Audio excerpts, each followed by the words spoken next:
Buenos días, mi nombre es Carlos Fernández Peña, soy estudiante del primer semestre de Historia. Antes de iniciar la presentación, deseo pedir excusas por la locación que estoy utilizando para la instrucción, debido a que estoy trabajando en un barco y estoy en mi habitación. Vamos a iniciar con la presentación sobre las fuentes para el conocimiento histórico.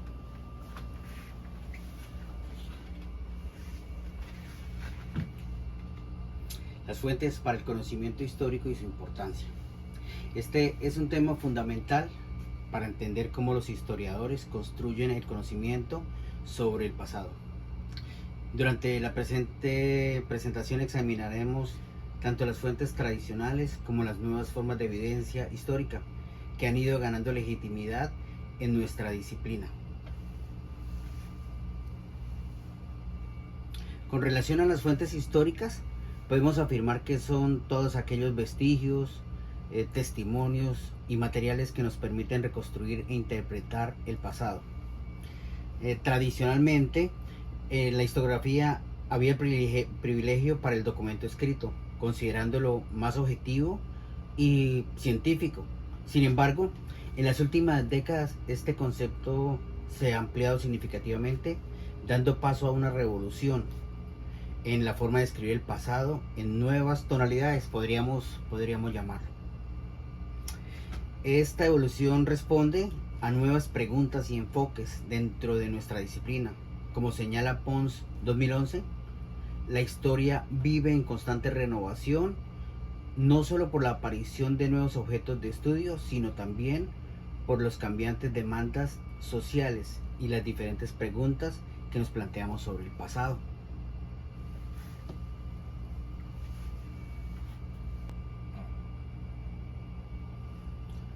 En cuanto a la ampliación del concepto de la fuente, el cambio de paradigma en la investigación histórica nos ha llevado a considerar un espectro mucho más amplio de fuentes. Este proceso comenzó especialmente con los anales, con la Escuela de los Anales en Francia, en donde se propuso una historia total que abordara los aspectos de la vida humana. Como demuestra Martínez Carreño 2005, con el ejemplo de la Quinta de Bolívar, la restauración del sitio histórico requiere de múltiples fuentes complementarias. La arqueología aporta evidencia de materiales. La historia del arte ayuda a interpretar los aspectos estéticos. La arquitectura proporciona información sobre técnicas y estilos constructivos. Y todo ello complementa lo que está en los documentos escritos. Lo que ya esos documentos escritos nos pudieran decir es complementado por la información adicional. Esta amplitud de miras han permitido abordar temas que quedaban fuera del alcance de la historia tradicional, como el caso de la vida cotidiana, las mentalidades o la historia de grupos subalternos. En cuanto a las fuentes escritas tradicionales, siguen siendo fundamentales para la investigación histórica, pero se debe reconocer su diversidad y también las limitaciones. Para este caso las podemos clasificar como documentos oficiales, documentos personales y las publicaciones. En cuanto a los documentos oficiales, son producidos por instituciones gubernamentales o religiosas, como podemos citar leyes, decretos, actas, documentos notariales e incluso los judiciales. En cuanto a los documentos personales, pues debemos tener en cuenta diarios, correspondencia, memorias y autobiografías. Dentro de las publicaciones, pues la prensa, la literatura, tratados científicos y los escritos filosóficos.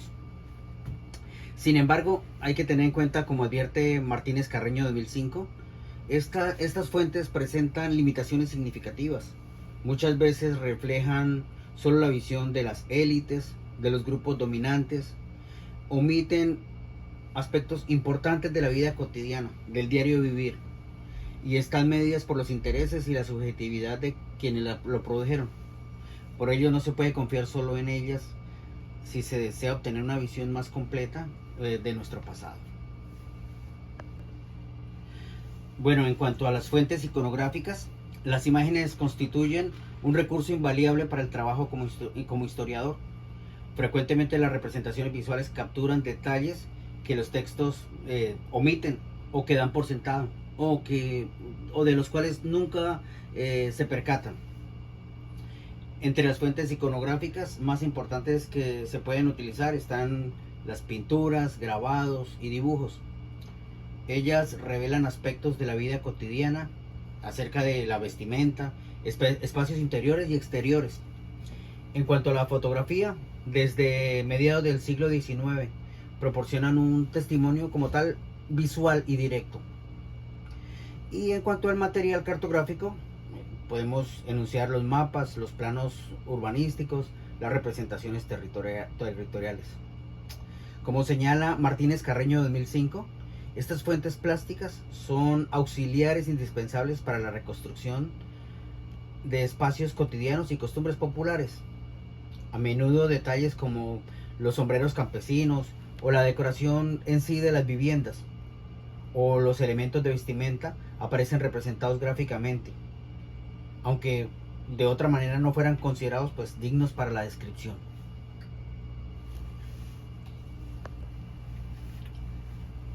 Para tener el cine como fuente histórica, debemos tener en cuenta que constituye una fuente histórica peculiar por la diversidad de los materiales significantes.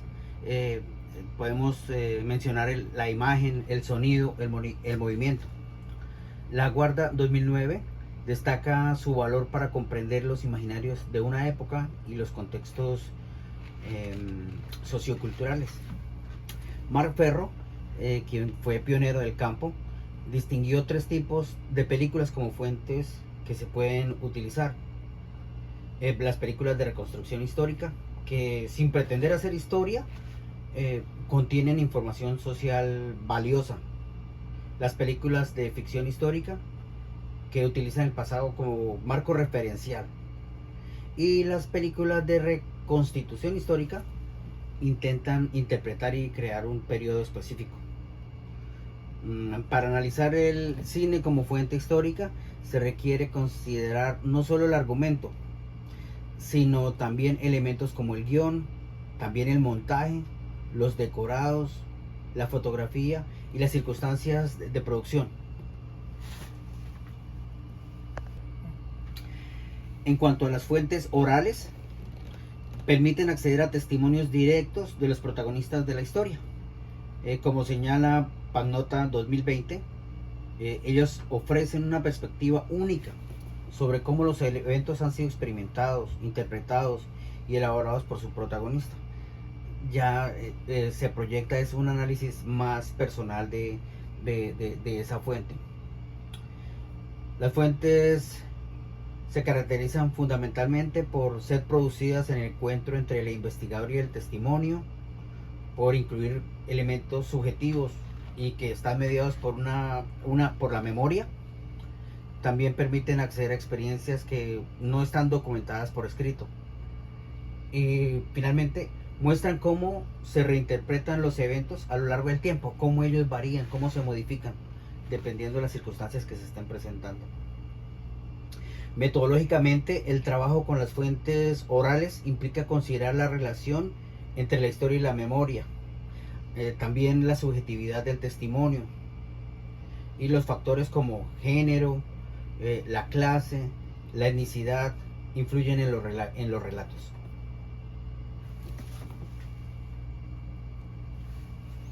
En cuanto a cultura material y arqueología, los objetos y artefactos del pasado podemos decir que constituyen fuentes primordiales de apoyo a la investigación.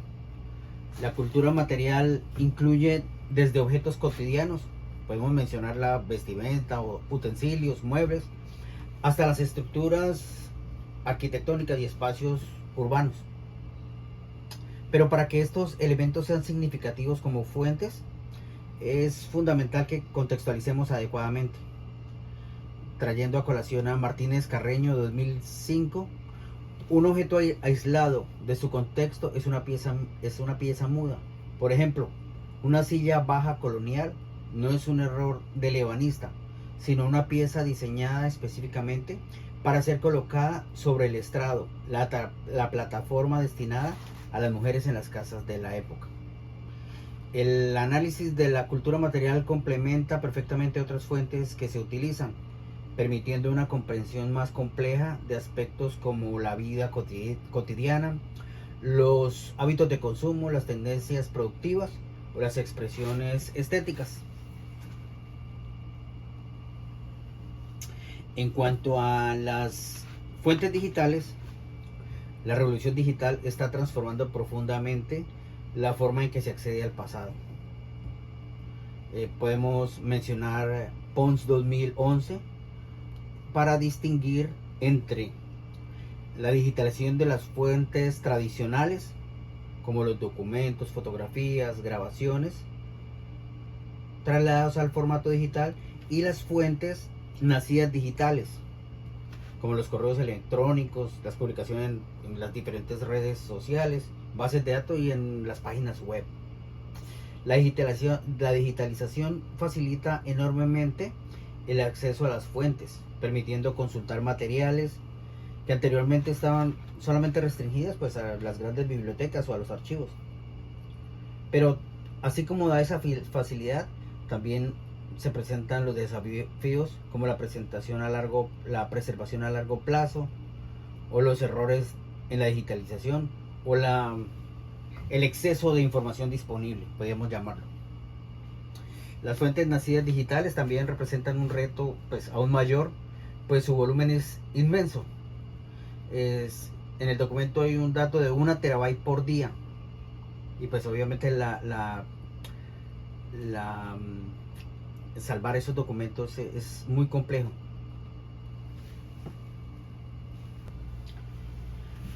Para hablar de complementariedad de las fuentes, debemos tener en cuenta que un principio metodológico fundamental en el trabajo es que ninguna fuente por sí sola nos va a ofrecer una visión completa del pasado.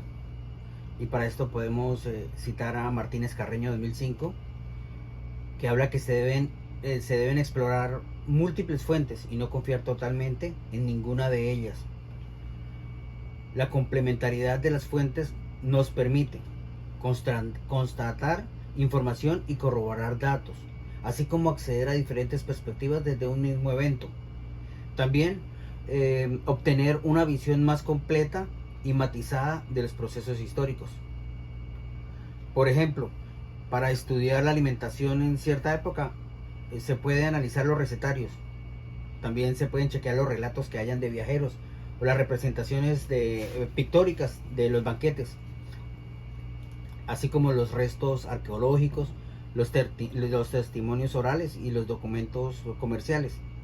Cada fuente aporta información diferente, con lo que se logra completar una historia, hacer una historia más rica y un fenómeno más completo.